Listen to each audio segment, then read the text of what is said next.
Good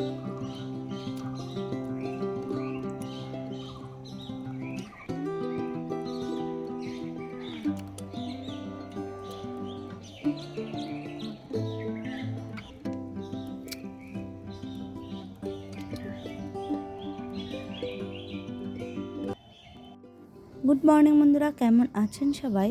Saha session ফ্যামিলির নতুন আরও একটি ব্লগে আমি আপনাদের সবাইকে স্বাগত জানাই। তো আজ বৃহস্পতিবার, আমি আমার ব্লগটা রান্নাঘর থেকেই শুরু করছি। আর সকালবেলা যদি এরকম এক কাপ আদা, গোলমরিচ, লবঙ্গ, তেজপাতা দিয়ে এক কাপ চা হয়, তাহলে তার কথাই নেই, এনার্জিটা দ্বিগুণ হয়ে যায়। তো আমি এখানে চা খেয়ে এসে রান্না বসিয়ে দিয়েছি। ভাত আর আলু সিদ্ধ, ডাল সিদ্ধ করে নিয়েছি। এখন ডালটাকে আমি একটুখানি ফোড়ন দিয়ে নেব।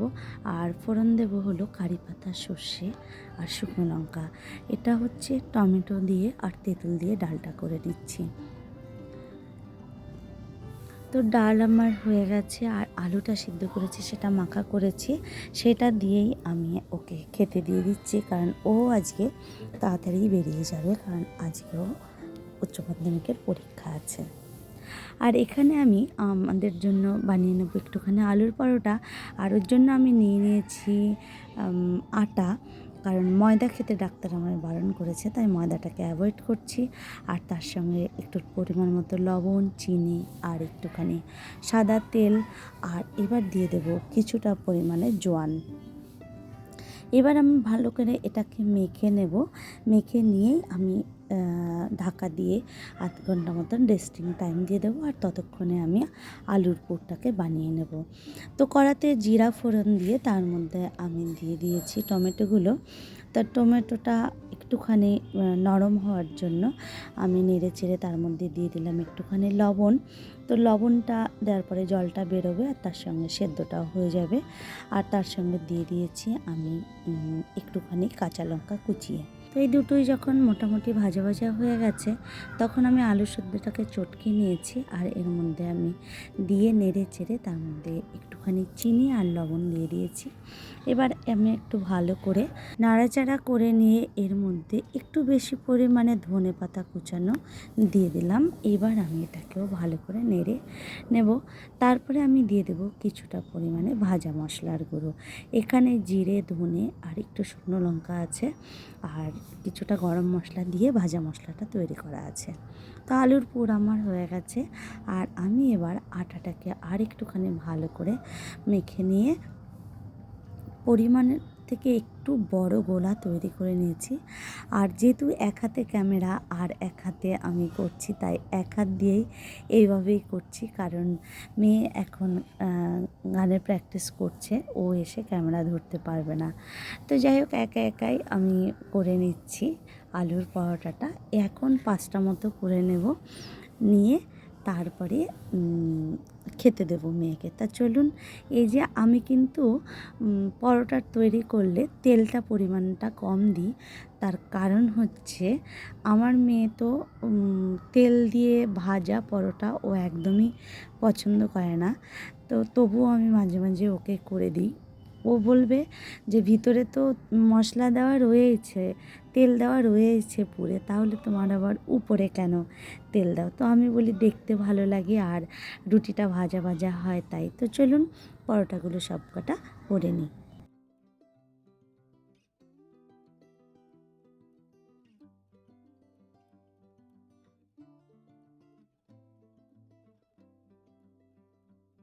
তো সব কটা পরোটা করা কমপ্লিট হয়ে গেছে।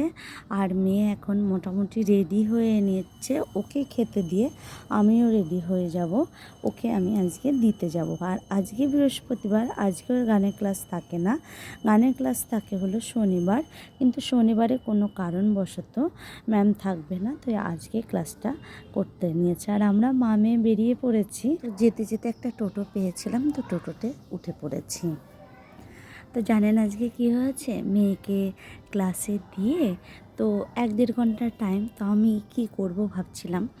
তো অনেক বছর পরে আমি আজকে বাজারে ঢুকেছি, সবজি বাজারে। অ্যাকচুয়ালি আমার প্রয়োজন ছিল কটা পাতিলেবু আর হচ্ছে ক্যাপসিকাম। তো যাই হোক, বাজারে ঢুকে বাজার থেকে সেগুলো কিনলাম। তো তার সাথে আরও কিছু জিনিস কিনলাম, চলুন দেখাই কী কী কিনেছি। এই যে এখানে কিছু ক্যাপসিকাম দেখছেন, এগুলো কিনেছি, আর একটা বেসনের প্যাকেট নিয়েছি। তো ক্যাপসিকামগুলো 4টে 30 টাকা নিয়েছে। ঠকেছি কি জিতেছি জানি না, বলতে পারবো না। আর এই অনেক বছর পরে আমি বললামই সবজি বাজার করতে ঢুকেছি।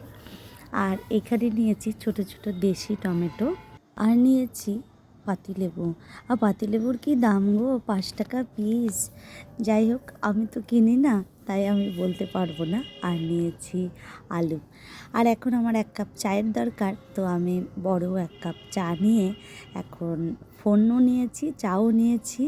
দুটো নিয়ে আমি আরামসে বসে বসে চাটা খাবো আর ফোনে গল্প করব বোনের সাথে আর মায়ের সাথে। তো এটা এই সময়টা সত্যি কথা বলতে কি, কিছুটা সময় থাকে, সেই সময়টায় মা বা বোনেদের সাথে কথা বলতে ভালোই লাগে। তো যাই হোক, কথা বলে আমি চলে এলাম উপরে। এসে ঠাকুরের বাসনগুলো মাজা হয়েছিল না, সেইগুলো মেজে নিয়ে এসেছি। ও, আমি কিন্তু আজকে ঠাকুরের ফুলও নিয়েছি, ঠাকুরের ফুল মালা এইগুলো নিয়েছি, কারণ বললাম না সকালবেলা ও বেরিয়ে গেছে, আমার ফুল এনে দিয়ে যেতে পারেনি। অ্যাকচুয়ালি সেও চেষ্টা করলে হয়তো পারতো, বাট আমি বললাম যে আমি তো মেয়েকে দিতেই যাব, তাহলে নিয়ে নেব।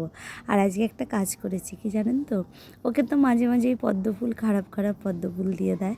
তো আজকে যেহেতু দেরি হয়ে গেছিলো, পদ্মফুলও পাইনি, আর একটা ছিল একটু কেমনতর, মানে ঠিক লাগেনি। তো ওর জন্য আমি বললাম, না বাবা, আমার পদ্মফুলের প্রয়োজন নেই, আজকে আমি আমার গাছের ফুলই দেবো। তো আমি গাছ থেকে ওই বড় ফুলটাকে ছিঁড়ে নিয়ে এসেছি, কারণ মাঝে মাঝে বাড়ির গাছের ফুল দিয়েও কিন্তু পুজো করতে খুব ভালো লাগে। তো যাই হোক, মোটামুটি করে আমি গুছিয়ে নিয়েছি ঠাকুর ঘরের সব কিছু। পানটা এতটাই ছোট দিয়েছে, দেখতে বেশ খারাপ লাগছিল, আর একটু বড় পান হলেও ভালো লাগে দেখতে। তো দেরিতে গেলে যেটা হয় আর কি, কিছু করার নেই। আর একটাই মালা নিয়েছি, মালারও দেখলাম ভালোই দাম, 15 টাকা পিস।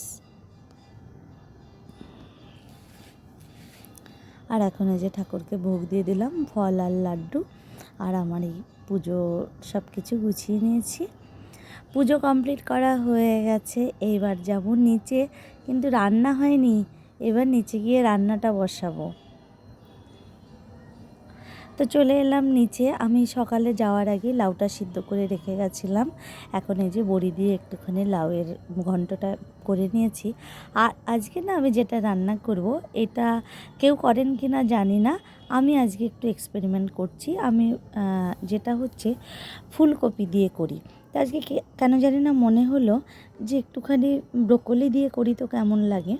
তো যাই হোক, এখানে আমি ফুলকপি, ব্রোকলি আর আলু ছোট ছোট করে ডুমো ডুমো করে কেটে নিয়েছি, তার সঙ্গে একটা কাঁচা পাকা টমেটো কেটে দিয়েছি। আর দেখলেনই আপনারা, আগে দিয়ে দিয়েছিলাম তেল, তারপরে হলুদ, লবণ, জিরে গুঁড়ো, ধনে গুঁড়ো সব দিয়ে আমি এবার ওইগুলোকে ভালো করে নেড়ে দিয়েছি, দিয়ে এবার একটুখানি ঢাকা দিয়ে দিয়েছি। আর ওখানে আমি মশলা পেস্ট করব বলে ওর মধ্যে নিয়ে নিয়েছি টমেটো, কাঁচা লঙ্কা, একটু আদা, এগুলো দিয়ে একটা পেস্ট বানিয়ে নিয়েছি।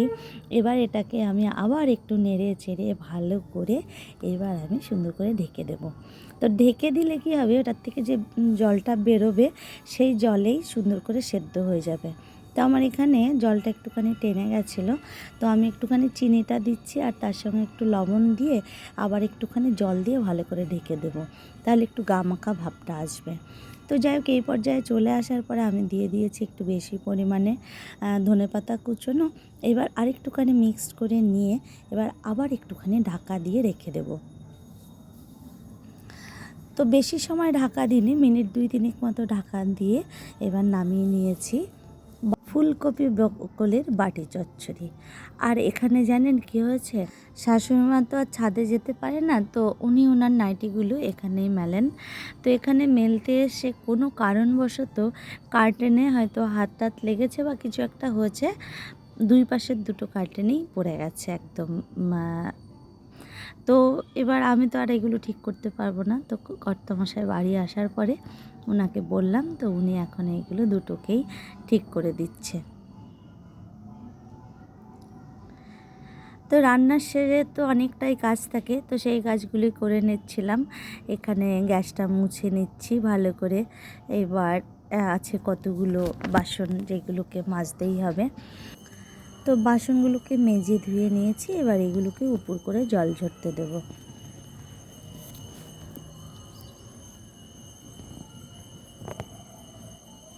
তো আমাদের খাওয়া দাওয়া কমপ্লিট করে অনেকক্ষণ হয়ে গেছে। এখন মেয়েকে একটুখানি কামরাঙা জুস করে দেবো।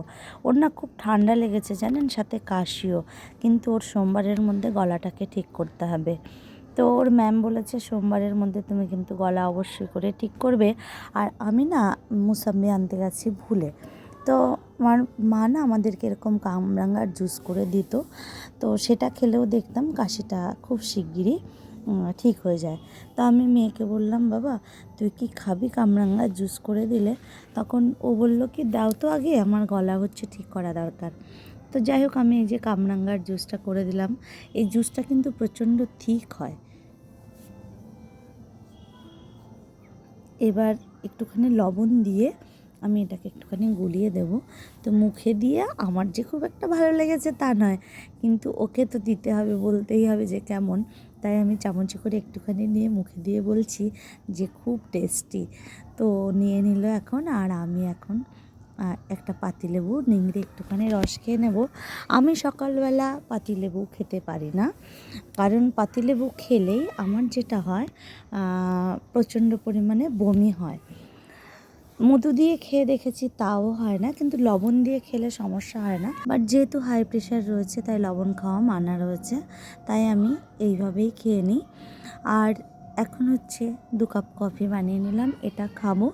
আর একটু পরে মেয়ে পড়তে যাবে।